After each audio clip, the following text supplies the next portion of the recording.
Thanks, Mr. Chairman. Mr. Patel, I woke up this morning to National Public Radio, and they had an item on there about what has happened to those who were given blanket clemency by President Trump. One of these individuals was a man named Matthew Huddle. Are you familiar with him? I'm sorry, what was the last name? Matthew Huddle.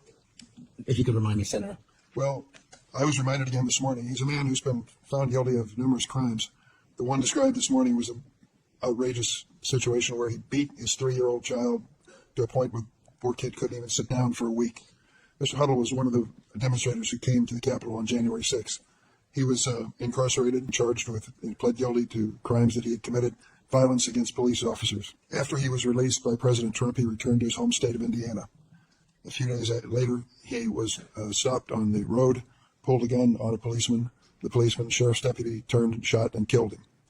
This is not the only instance of a person who received President Trump's clemency committing another crime.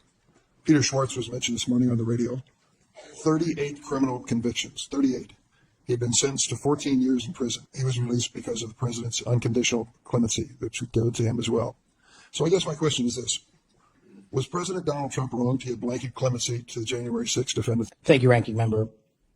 A couple of things on that. One, the power of the presidential pardon is just that, the president. Well, I concede he has the authority. I'm asking, was he wrong to do it? And as we discussed in our private meeting, Senator, I have always rejected any violence against law enforcement, and I have, including in that group, specifically addressed any violence against law enforcement on January 6th. And I do not agree with the commutation of any sentence of any individual who committed violence against law enforcement. So do you think that America is safer because these 1,600 people have been given an opportunity to come out of serving their sentences and live in our communities again? Senator, I have not looked at all 1,600 individual cases.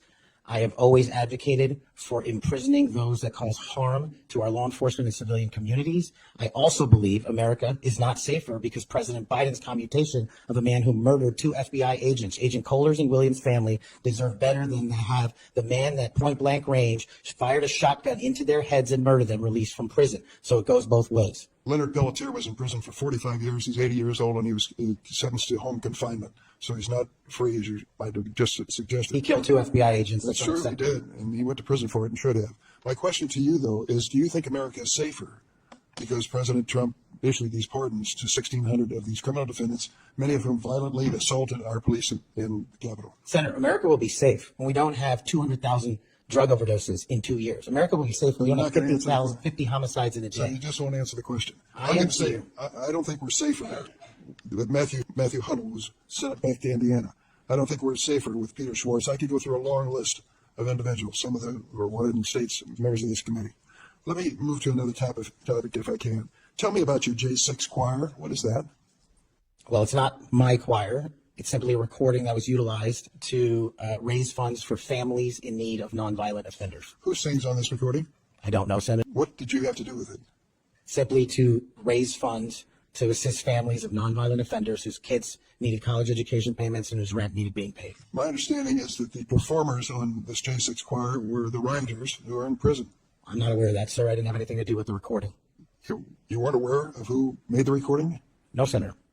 That's interesting. Did you receive any money for selling copies of that music or that recording? Absolutely not. Okay. You do have a foundation, though, do you not? I'm very proud of the Kash Foundation and the $1.3 million we've given to families in need across this country, including active duty service members, police officers, putting kids in college, and helping people in disaster relief areas rebuild their homes and their communities.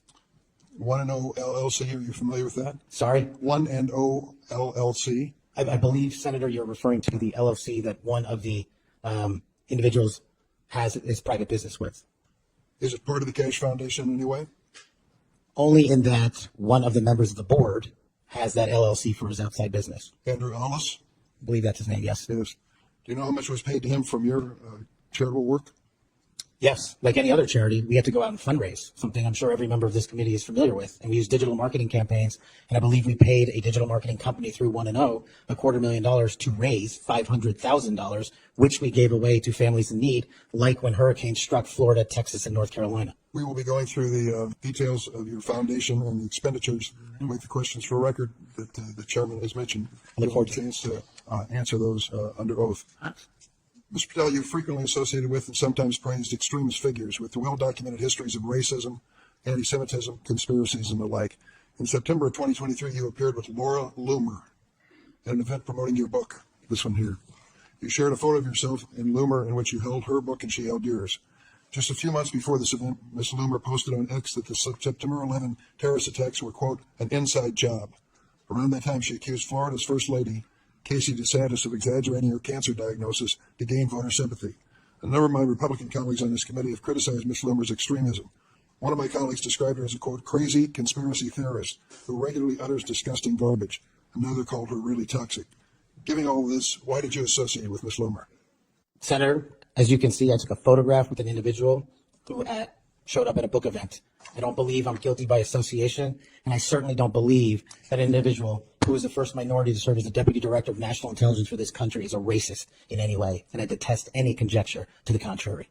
Are you familiar with the Stu Peters? Does that name ring a bell? I'm sorry, what? Are you familiar with Mr. Stu Peters? Not off the top of my head. He made 8 separate appearances on his podcast. He promoted outrageous conspiracy theories and worked with a prominent neo-Nazi.